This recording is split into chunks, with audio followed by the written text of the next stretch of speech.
তো হ্যালো বন্ধুরা, আপনারা থাম্বনেল দেখে নিশ্চয়ই ভিডিওটা বুঝতে পারছেন। তো এই রোল্যান্ড এক্সপ্রেস কিবোর্ডে আপনারা ফেভারিট ব্যাংকের টোন কীরকম সেভ করবেন। তো চলুন বন্ধুরা ভিডিওটা শুরু করি। তো বন্ধুরা, প্রথম আপনার কিবোর্ডটাকে অন করে নেবেন। তো আমি অন করে নিচ্ছি।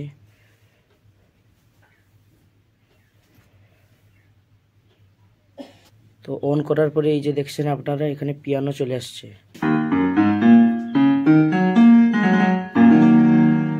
ফেভারিট বাটনটা টিপবেন, তাহলে ব্যাংকে গিয়ে আপনার টোনটা প্রোগ্রামের জন্য যদি সেভ করা থাকে, ধরো এখানে ভাইব্রাফোন আছে আমার,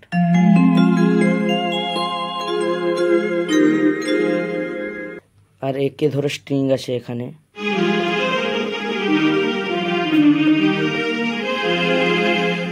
দুয়ে ধরো এখানে ওবে আছে, ওবে। তাহলে ধরো এই ব্যাংক জিরোতে যে ভাইব্রাফোনটা আছে, একে আপনারা চেঞ্জ করতে চাইবে, তাহলে কি করবেন? চেঞ্জ করার জন্য আপনাকে ফেভারিট বাটনটা দুইবার টিপতে হবে।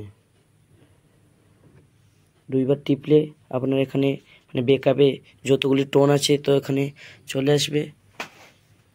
তো এখানে মাইনাস প্লাস করে দেখতে হবে কে টোনটা আপনাকে পছন্দ। তাহলে এখানে মাইনাস প্লাস করে দেখতে হবে কে টোনটা আপনি নেবেন।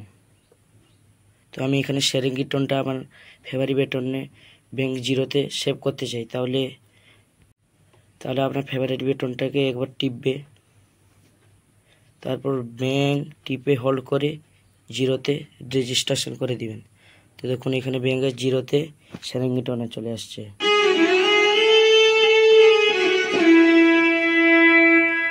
ধরুন আপনি ব্যাংক একে স্ট্রিং আছে, এই স্ট্রিংটাকে আপনি চেঞ্জ করতে চাইলে তাহলে কি করবেন?